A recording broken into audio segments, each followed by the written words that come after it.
唔知你睇到 Mentholatum 呢個詞會諗起啲咩？係呢個、呢個定係呢個？只要用過呢啲產品，都會聞到嗰陣熟悉嘅薄荷味。但你未必知道佢嘅故事始於130幾年前嘅美國中西部嘅 Kansas。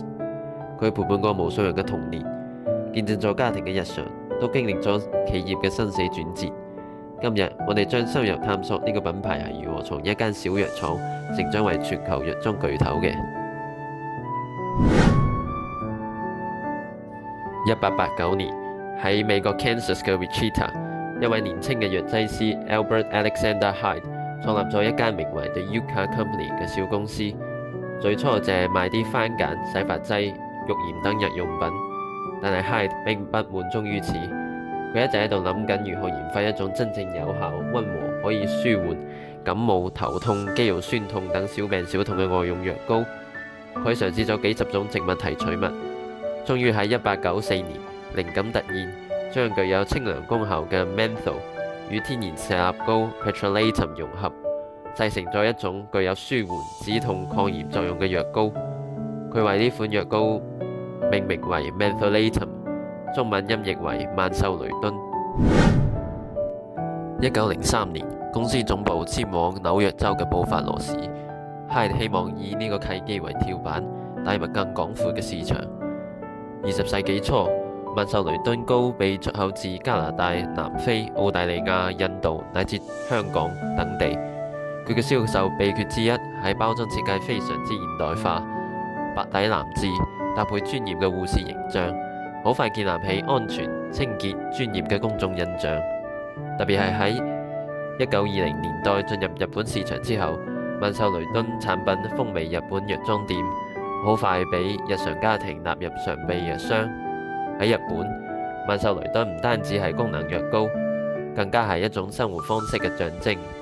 1935年，曼秀雷敦喺日本正式註冊商標，為後來嘅東亞擴張埋下一個伏筆。喺接下來嘅幾廿年，品牌經歷咗世界大戰、市場動盪同埋管理問題嘅考驗。喺二戰期間，國際運輸中斷，曼秀雷敦失去咗大量海外市場份額。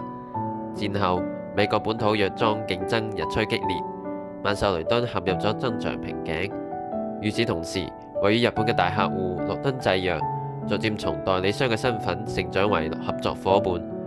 1975年，羅敦正式成為曼秀雷敦喺日本市場嘅總代理商。憑借更接地氣嘅推廣方式同埋強大嘅本地渠道，曼秀雷敦喺日本嘅銷量年年上升。最終喺1988年，羅敦製藥全資收購咗美國曼秀雷敦公司，實現咗品牌嘅大逆轉。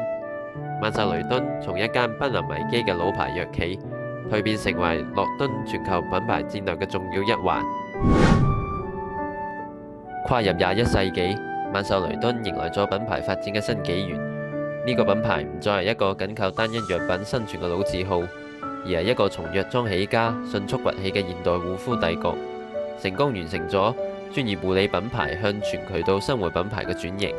而喺產品嘅宣傳方面，廣告風格亦都從傳統嘅電視廣告轉向社媒視頻傳播。小護士嘅形象依然保留喺部分包裝同埋宣傳中，但佢唔再係靜態嘅圖標，而係被演繹為一種象徵守護與溫柔力量嘅品牌精神。品牌嘅核心精神 Cool Comfort Care 亦都延續至今。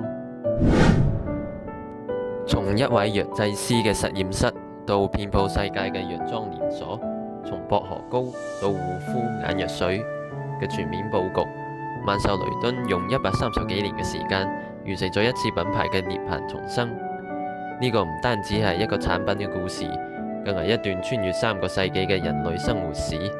鍾意呢期視頻嘅朋友多多點讚，我哋下期再見，拜拜。